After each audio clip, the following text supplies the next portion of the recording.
Guys, I am, just beside myself excited to be sitting here with one of the most passionate individuals I think I've ever met.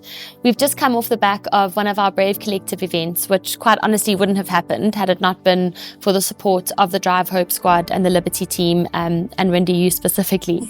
As a brand, the Brave Collective really stands for community, creating a safe space for women, really furthering our own agendas, creating inspiration, creating community outside of ourselves.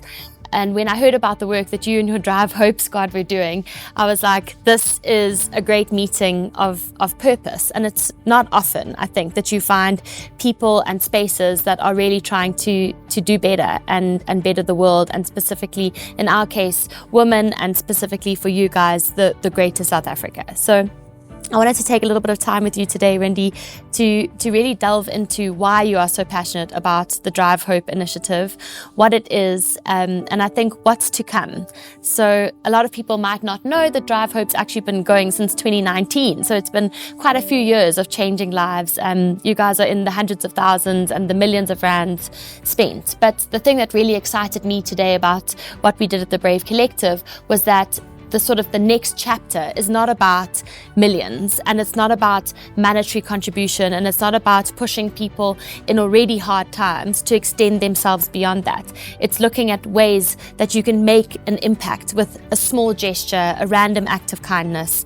And I think getting outside of yourself, we spend so much time in our little nucleus worrying about our little problems, that when you actually start to be in community and hear other people's stories and get a bit of perspective, you realize that you can make a difference in other people's lives. So Rindy, thank you so much for everything that you're doing. Can you tell us a little bit about Drive Hope and why you're so passionate about it?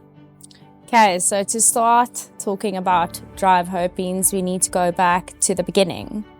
I started with Liberty in 2019, and as I approached my desk, there was a deck on my table or on my desk, and on it had a big blue flame and it said Drive Hope, and I was like, what is this? And as a girl coming from a small town, I mean, you have that sense of community, you have that, sense of we need to look out for each other and we got each other's back. So I grew up with that, and that is where my passion, it comes from, in essence, all of the passion, you see. It's a lot, guys. It's a lot.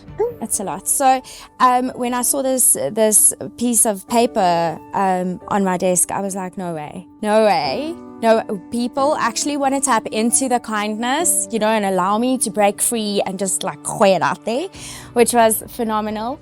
And I asked Karen, like, what's the process and what's the catch?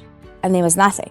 Karen is boss lady, by the way. Yes, Karen is boss lady. She is the mastermind behind everything. And she said, there's nothing. You need to create it.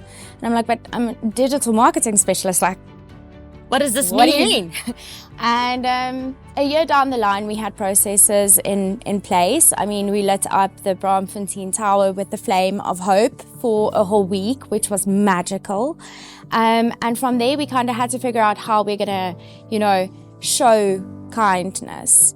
And we wanted to start internally. And I remember this specific case where I was still brand new, and we went to the corporate building, which is on the other side, of course. And I saw the hallways and I'm like, how is this place so big? But we have people, that still aren't okay. And we don't even know them. We don't see them. Right? And we put an envelope down with a gift card, and we actually peeked around the corner, and it was the side, I can't explain it. I can't put it into words. It was warm, it was fuzzy, you just wanted to give the guy a hug, but you couldn't. Yeah. Right? Because it's anonymous. Yeah. Exactly. And he was going through a really hard time. He got nominated by one of his colleagues, Amazing. Which is beautiful, right? Yeah. And that person just taking 20 seconds to send a mail to say, hey, this guy needs help. And, us receiving it and finding a way to give him what he needed was phenomenal. And that's the start for me of Drive Hope. And through all of the stories, I mean, emotionally, it's taxing. Reading all of these stories about mothers babies and eating formula, staying in garages where they don't have blankets for their babies, was just, you know, it was a tough period. And we got the squad together. The squad started with 25 women strong. And there was one male, right? And we just started driving hope with all of these emails that was coming in. And, you know, the guys stepped up and they started doing the phone calls at night.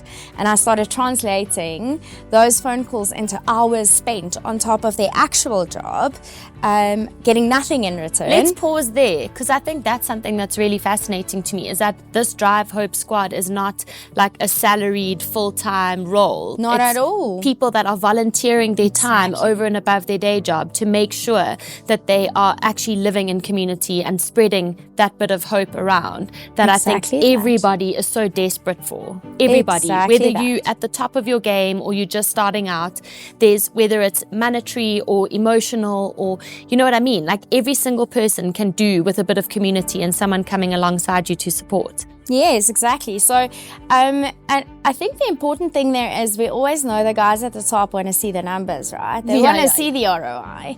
And by taking an average call being between 5 to 10 minutes, you can work it back to the value of time that person actually earns per hour, and you can give an ROI, right? And you can give the estimate of what Liberty is actually investing into this project. So that continued until 2023, where we kept on giving small pieces of light to people that just needed to come up for air, you know, to kind of see the bigger picture again and recalibrate, which is very important, right? And we all know the feeling. I mean, whether it's your child having to take cupcakes to school on a Friday, right? But if you use that money, how are you going to get to work with petrol, right? We all have these types of concerns, and it's when you just remove that one thorn and give them space to plan out. That's what we're driving. That is hope, right? So we kept on doing that, and then we've been doing this for 3-4 years now, right? And we've invested. We've shown you what Drive Hope is. And yes, some of it was monetary, other elements was coaching, getting in touch with ICAS, you know, so there's a lot of elements to it. It's not just money, right? It's time, it's kindness, it's you caring. look amazing, right? It's noticing everybody around you at the end of the day. And we're at a point now where we're going to launch chapter 2, and chapter 2 is all about how can you drive hope right from where you're standing, and you being not only the internal Liberty people, but all South Africans wherever they are. The full whole South Africa needs to hear this. Let's get it. Because the fact of the matter is, if you're going to start driving hope, there's going to be discomfort. And you need to learn how to sit with that discomfort. So you might stand in a Checkers or in a Clicks or any major retailer for that matter, overhear a conversation or see someone counting out their coins. And you have the power to say, I can buy your bread, your rice, and your milk for you. Right? Allow me to do that for you. And they might say no. And when they say no, don't get demotivated. Don't think this is the end, this is it, my ego is hurt, I'm done. Don't stop. Try somewhere else. So it's all in a different way. Or in a different way, but it's all about sitting with your discomfort. You're going to get no's, you're going to get rejected. Rejection is part of life. It's all about how you brave it, you know, through that feeling and try again. And that being said, it's not just your money from your pocket that you're going to have to give. It's about building a relationship with the guy on the street corner selling newspapers, going, hey, Peter, how you doing? You know his name? He feels seen. He feels valued. He feels like he has a relationship. He is important to you. It's about the cashier or the local pharmacist or just someone at work, the guy opening the gate, you know, learning to know, like getting to know them, learning to say hi, learning to acknowledge. And asking them about their life. That is Drive Hope in essence. So this is what we want to teach South Africa, and it's not something that we necessarily need to teach as much as remind people that they can do. right? And also that, yes, it's going to be uncomfortable sometimes. So what? Let's move on. Let's try again. And if someone doesn't want to help, they don't want to help. That is a choice they made. Or maybe they don't want the help in that way. So you can say, is there something else that I could do to help you? Or how can I be of service to you? Is there another way that I can help you? You know, I think so often we assume we know the ways that someone wants to be helped. And maybe it's almost creating a habit where we drive hope in a way that feels instinctive to us, and where that falls flat, asking.